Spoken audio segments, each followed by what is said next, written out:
All right. Hello, everyone. How are we doing today? I know it's been a while since I've gotten on here and talked and chatted with you all. And given the circumstances, I'm in a different setting than I normally am. There's a lot of snow on the ground. It's about 38, 40 degrees, and we're doing good. I live in Arizona, but now I'm in Minnesota just for a Elton John concert last night, and that was a lot of fun. So I wanted to come on here for a minute and talk a little bit about something that I was thinking about when I was going for this walk today. I always try to think about what's the easiest way I can help somebody get from point A to point B. Because I know how hard that is, and I know how complicated that process can be, because I've been doing it my whole life.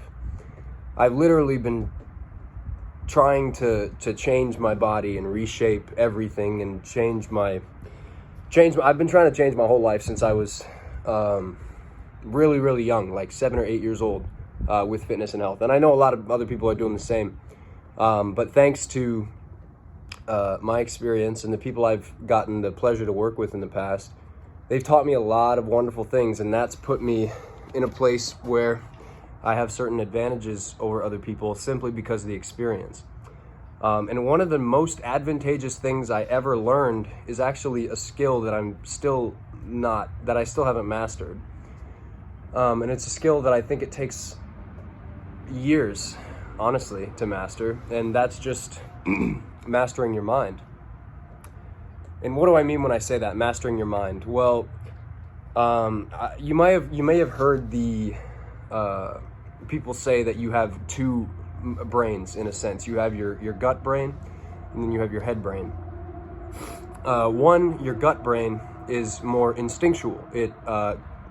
Its primary function is to keep you alive, whereas your brain, it's much more likely to, or it's influenced by a lot of other worldly factors. Your wants, your desires, your cravings, your urges, all things that have been fed to it by the world.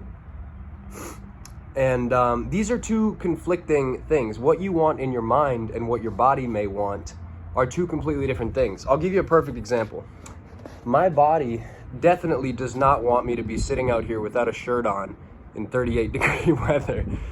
Given the snow's going to be melted probably by the end of the day because it's 38 degrees, but it's cold and I'm freezing my balls off, but it's good for me, and I know that. Now, when you make decisions with your body, more often than not, the decisions you make are going to be comfortable decisions. They're going to be, when you act off instinct alone, your body's going to naturally want to do what's going to keep you the safest, the healthiest, you get what I'm saying. And sometimes that may conflict with what you want up here. I'll give you an example.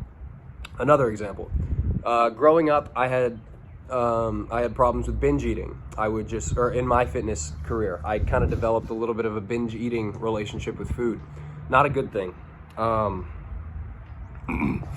But here's the thing. My mind didn't want to do it. My brain didn't want to eat all these extra calories because in my mind, I knew that it was going to reset my progress and make it harder for me to make progress in the future. But my body had a habit of restricting for 7 days, and then for 6 days, and then on the 7th day, binging, overeating, eating 5 days worth of calories. I've probably eaten more calories in one sitting than you've eaten in an entire month. Yeah. So and when I say this is something that takes a lifetime to master, it's because it is. Each time you want to learn a new skill, each time you want to do something new, you want to do something hard, you're going to have to get over first this gut instinct, this gut feeling that wants to prevent you from doing things that are hard. Because think about it evolutionarily. Evolutionarily, when we were cavemen 50,000 years ago, our bodies didn't want us to push ourselves beyond what they were normally capable of because that wasn't advantageous for survival. We're in no risk of dying anytime soon, and putting our body through a little bit of pain sometimes, through a little bit of hardship, Sorry about that. I got a phone call. That's annoying. Putting your body through a little bit of pain, a little bit of hardship, it is, the less you do it, the harder it is going to be. What I'm saying is, the basic gist of what I'm saying here is, this body, this physical form isn't really me. This is a result of everything that's going on up here. So everything that you see here is representative of the things that are going on in my mind in some way or another. The effort, the work ethic, the consistency, the patience, the refusal to give up, whatever, all of it.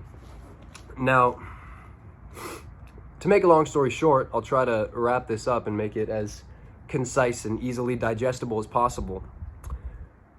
You don't have to change your life overnight. You don't have to master your mind overnight. I have a long ways to go in my fitness career and in my fitness and health journey. That doesn't mean I haven't come very far. I've come a long ways, and anyone who knows me and who knew me in the past can attest to that.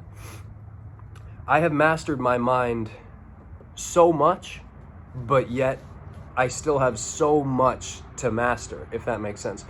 What's going on up here is so complex that we can never fully understand it. What I'm saying is, when your body wants you to stop, think about what you really want. What does your mind want? Because more often than not, as long as you're not doing things that are hurting yourself or doing things that are too much at one time, progressively overload, make things progressively harder. Don't just come like a bat out of hell right out the gate. As long as you're doing that, your body will adapt accordingly, and you will become tougher, you will become stronger, you will become more resilient, and this will carry over to every single aspect of your life.